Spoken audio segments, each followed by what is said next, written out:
নমস্কাৰ আপুনি ঘৰ বনাই আছে নেকি বাৰু নে ঘৰ বনাম বুলি ভাবি আছে বা যদি কেতিয়াবা ঘৰ বনোৱাৰ প্ল্যানিং আছে বা বনাই আছে তেন্তে হলে ছাদ ঢালাই দিয়াৰ আগত আপোনালোকে কি কি বস্তু চাব লাগিব বা দি থাকাৰ টাইমত আপোনালোকে কি কি বস্তু মন কৰিব লাগিব যাতে আপোনাৰ ছাদখন ষ্ট্ৰং আৰু মজবুত হয় তো যিমানখিনি পাৰো মই আপোনালোকক ক'বলৈ চেষ্টা কৰিম কিছুমান পইণ্ট ৰৈ যাব পাৰে কিন্তু তথাপিতো মানে এটো জেড মই ক'বলৈ চেষ্টা কৰিম যদি আপোনালোকৰ ভিডিঅ'টো দৰকাৰী বুলি ভাবে তেন্তে হলে ভিডিঅ'টো চাব অকমান দীঘলীয়া কিন্তু গোটেইখিনি কথা আপোনালোকে শিকিব পাৰিব তো প্ৰথম কথা হ'ল যেতিয়া আমি মানে ৰড চিমেণ্ট বালি যিবোৰ বস্তু ব্যৱহাৰ কৰোঁ তো বালিবিলাক চেক কৰি ল'ব তাত মাটিৰ টুকুৰা এই ধৰণৰ ইয়াত যেনেকৈ আপুনি বালিৰ মাজত মাটিৰ টুকুৰা পাব পাৰে বা গছপাত পৰি থাকিব পাৰে বা বিভিন্ন ধৰণৰ কাঠৰ টুকুৰা হওক বা ডাঙৰ ডাঙৰ মানে লৰি চপৰা হওক বা বোকা এই বস্তুবোৰ মিক্স হৈ থাকিব পাৰে বা জাবৰ এই বস্তুবোৰ আপোনালোকে ভালদৰে চাই ল'ব বা বালিটোত যদি বেছিকৈ চেল্টৰ পৰিমাণ বেছি আছে মানে বোকা যদি বেছি আছে সেই বস্তুখিনি আপোনালোকে ভালদৰে মন কৰি ল'ব সেই বস্তুটো ভালদৰে চাফ চিকুণ কৰি তাৰ পিছতহে আপোনালোকে মানে ভালদৰে বালিটো ব্যৱহাৰ কৰিব আৰু ঢালাইৰ কাৰণে সদায় এই ধৰণৰ বালি ব্যৱহাৰ কৰিব মানে যিটো মোটা বালি হয় তো মোটা বালিটো ব্যৱহাৰ কৰিব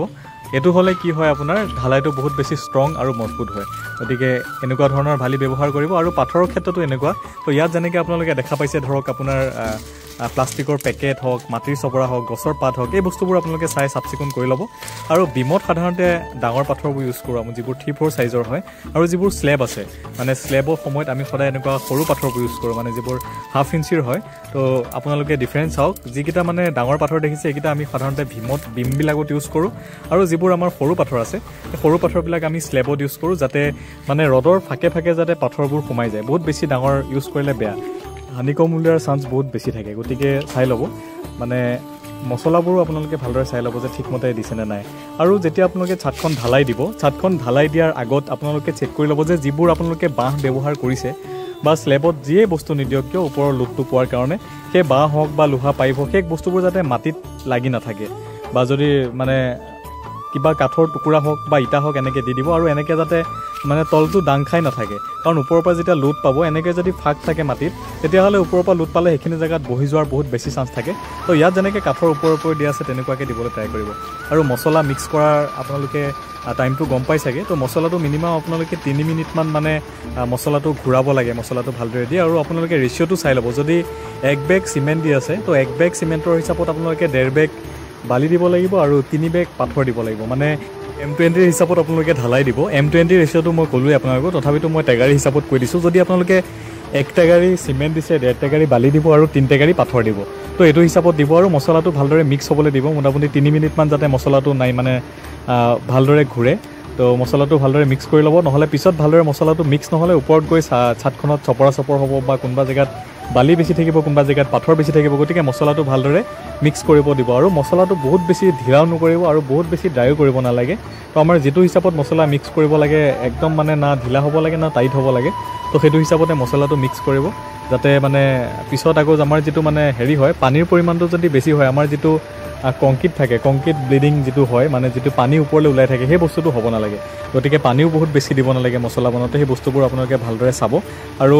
যিমান পাৰে আপোনালোকে খুব কম সময়ৰ ভিতৰত ওপৰত নি পেলাই ঢালাইটো দিবলৈ চাব কাৰণ চিমেণ্টৰ ইনিচিয়েল ছেটিং টাইম হৈছে 30 মিনিট তো 30 মিনিটছৰ ভিতৰতে আপোনালোকে মছলাটো ডাইৰেক্ট ঢালাই দিব লাগে মছলাটো ষ্টকত নাৰাখিব আৰু তলত মছলাটো যেতিয়া আপোনালোকে ঢালাই দি থাকোঁতে মছলা মিক্সিং মেচিনৰ পৰা তলত কিছুমান মছলা পৰি যায় লাষ্টত সেই মছলাখিনি 1 ঘণ্টা 1.5 ঘণ্টা 2 ঘণ্টাৰ পিছত এটা দম হৈ যায় ডাঙৰ এটা দম হৈ যায় সেই দমটো হৈ গ'লে কি কৰে পিছত আকৌ ক্লাইণ্টবিলাকে হওক বা অনাৰবিলাকে কি কৰে সেই মছলাখিনি নষ্ট নোহোৱাৰ কাৰণে সেই মছলাখিনি ওপৰত আকৌ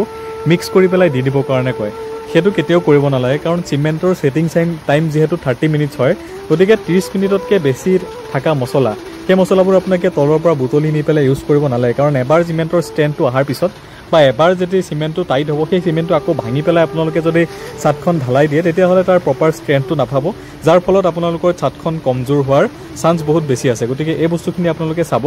কংক্ৰিটবোৰ যেতিয়া ছাদত নি পেলাই বহুত বেছি ওপৰৰ পৰা ঢালি দিব নালাগে বহুত বেছি যদি ওপৰৰ পৰা ঢালি দিয়ে তেতিয়াহ'লে মানে পাথৰটো এটা ছাইডত গুচি যাব আৰু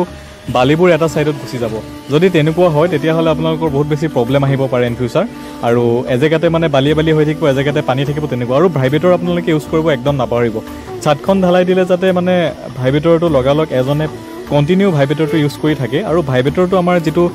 ইউজ কৰাৰ টাইম হয় একে জেগাতে আমাৰ 10-15 ছেকেণ্ডমান মানে আপোনালোকে ৰডডালত লগাই ধৰি থাকিব পাৰে তাতকৈ বহুত বেছি দিলেও বেয়া মানে তাতকৈ বহুত বেছি দিলে কি হ'ব বিমবোৰ মানে বহলি যোৱাৰ চান্স বহুত বেছি থাকে তো মানে একেলগে ভাইব্ৰেটৰটো বহুত বেছি টাইম ইউজ কৰিব নালাগে নহ'লে আমাৰ যিটো কংক্ৰিট আছে কংক্ৰিটৰ পৰা মানে কংক্ৰিটৰ যিটো ব্লিডিং কয় মানে পানীবোৰ ওপৰলৈ উঠি আহিব পাথৰবোৰ বেছি তললৈ নামি যাব সো এই বস্তুবোৰ আহিব গতিকে ভাইব্ৰেটৰটো বহুত বেছি আপোনালোকে ইউজ কৰি থাকিব নোৱাৰে কিন্তু কণ্টিনিউ ভাইব্ৰেটৰবোৰ আপোনালোকে ইউজ কৰি যাব যাতে পিছত হানিকম বা এনেকুৱা ধৰণৰ সমস্যাবোৰ নাহে আৰু ছাদ ঢালাই দিলে সাধাৰণতে কিছুমান জেগাত দেখা যায় যে বিমবোৰ ধৰক এনেকুৱা হয় ধৰক গোটেই দিনটো ধৰক ছাদ ঢালাই দিব তো ছাদ ঢালাই দিয়াৰ পিছত এটা মানে এনেকুৱা দেখা যায় কিছুমানে অকল বিমবিলাক আগতীয়াকৈ দি গ'ল তাৰপিছত এবেলা বিমবিলাক দিওঁতে গুচি গ'ল আৰু একবেলা আপোনালোকে একফালৰ পৰা ছাদটো ঢালাই দিয়া ষ্টাৰ্ট কৰিছে তো তেনেকুৱা কমপ্লিট ৰং প্ৰচেছ হয় তেনেকৈ কৰিব নালাগে আপোনালোকে বিম আৰু ছাদ একেলগে ঢালাই দি আহিব যাতে মানে মছলাটো একেলগে মানে ছেটিং হৈ যায় প্ৰথম যদি আপোনালোকে বিমটো ঢালাই দিয়ে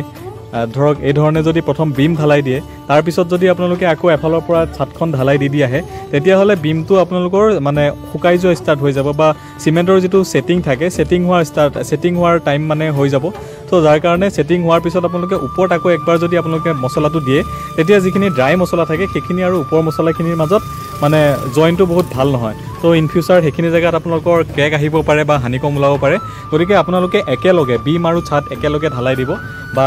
যদি বিমখিনি আপোনালোকে আগতে ঢালাই দি ল'ল তো ঢালাই দিয়াৰ পিছত কি হয় চাইডে কিছুমান মছলাৰ টুকুৰা বা মছলা অলপমান ছাদখনৰ চাইডে পৰি থাকে সেই মছলাবোৰ আকৌ পিছত যেতিয়া আমাৰ ছাদ ঢালাই দিব যিটো মছলা মিক্স হৈ আহিব সেই মছলাটোৰ লগত কেতিয়াও এডজাষ্ট নহ'ব কাৰণ সেইখিনি মছলা ড্ৰাই হৈ থাকি যায় যেনেকৈ ইয়াত আপোনালোকে দেখিছে পাথৰ তো সেই মছলাখিনিৰ লগত ওপৰৰ মছলাখিনি আৰু তলৰ মছলাখিনিৰ মাজত মানে কেতিয়াও জইন একদম পাৰফেক্ট জইন নহয় আৰু ইয়াত যেনেকৈ দেখিছে আপোনালোকৰ ৰডৰ মাজত ফাক যিবোৰ আছে একবাৰ মানে ভাইব্ৰেটৰ মাৰি টাইট হোৱাৰ পিছত আকৌ আপোনালোকে ছাদৰ মছলা দি ভাইব্ৰেটৰ মাৰিলে দুইটা বস্তুৰ মাজত মানে ভালদৰে আপোনাৰ জইন নহ'ব যাৰ ফলত এইটো এটা ডাঙৰ ইছ্যু আহিব পাৰে গতিকে বিম আৰু ছাদ একেলগে আপোনালোকে ঢালাই মাৰাটো বহুত বেছি বেষ্ট অপশ্যন হয় আৰু ভাইব্ৰেটৰটো আপোনালোকে মাৰিব লাগিব নহ'লে ইন ফিউচাৰ আপোনালোকৰ ছাদখনত ক্ৰেক হওক বা এনেকুৱা ধৰণৰ হোৱাটো বহুত স্বাভাৱিক কথা ছাদখন ভালদৰে চাফ চিকুণ কৰি চাই ল'ব ভালদৰে পানী মাৰি ল'ব ঢালাই দিয়াৰ আগত যাতে তাত একো ধৰণৰ কাঠৰ টুকুৰা হওক গছৰ পাত হওক বা যিকোনো ধৰণৰ যাতে এনেকুৱা মানে যিটো বস্তুৱে কংক্ৰিটক মানে ক্ষতি কৰিব পাৰে তেনেকুৱা ধৰণৰ বস্তুবোৰ যাতে লাগি নাথাকে ৰডত যাতে ৰডবোৰ যিবোৰ ইউজ কৰিব ৰডত যাতে বোকা লাগি নাথাকে সেই বস্তুবোৰ আপোনালোকে ভালদৰে চাই চাফ চিকুণ কৰি ল'ব কাৰণ বিভিন্নজনে বাৰিষা ছিজনত বোকাই পানীয়ে কাম কৰি থাকিলে মানে ধৰক ভৰিতে বোকা লাগি গৈ পেলাই ৰডত যদি বোকা লাগে সেই বস্তুবিলাকত আপোনালোকৰ ৰডত মামৰ লগা ষ্টাৰ্ট হ'ব পাৰে গতিকে সেই বস্তুখিনিও আপোনালোকে ভালদৰে মন দি চাব আৰু ত্ৰিপালটো ভালদৰে মাৰি ল'ব যাতে তলফালে পানীটো বৈ নাযায় আৰু ফাকটো যাতে বহুত বেছি নাথাকে আৰু আপোনালোকে চাটাৰিঙত আপুনি প্লাইবোৰ্ড হওক বা জিআই চিট হওক বা তক্তা হওক প্লাইবোৰ্ড হওক যিকোনো বস্তু আপোনালোকে ইউজ কৰিব পাৰে সেইটোৰ লগত কোনো মতলব নাই আৰু ইয়াতে যে আপোনালোকে দুখন চিট পাৰি থোৱা দেখিছে মানে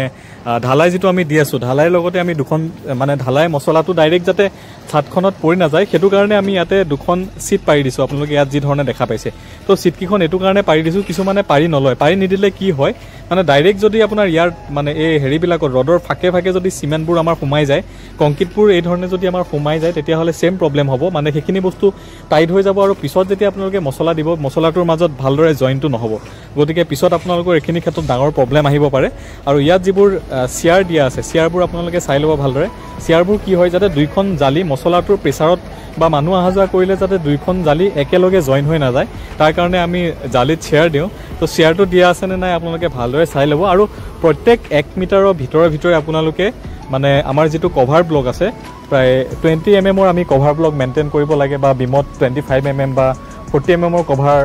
আমি কভাৰিং মেইনটেইন কৰি কাম কৰিব লাগে তো কভাৰিংবোৰ ঠিকে আছেনে নাই চাই ল'ব আৰু যিবোৰ আমাৰ নেক্সট ছাদখনৰ কাৰণে আমাৰ যিবিলাক মানে পোষ্ট দিব তো সেই পোষ্টবিলাকত মানে এটা গুৰিত এটা মাষ্টাৰিং ৰাখি দিব যাতে নেক্সট মানে যিকেইডাল ৰড থাকে ৰডকেইডালৰ যাতে নিজৰ জেগাত নিজে থাকে মছলা হওক বা ভাইব্ৰেটৰ দিলে যাতে ৰডকেইডালৰ নিজৰ এলাইনমেণ্টটো যাতে মিছ হৈ নাযায় আজিলৈ ইমানেই নেক্সট আৰু আকৌ নতুন ভিডিঅ'ত লগ পাম বাৰু ধন্যবাদ চাই থাকিব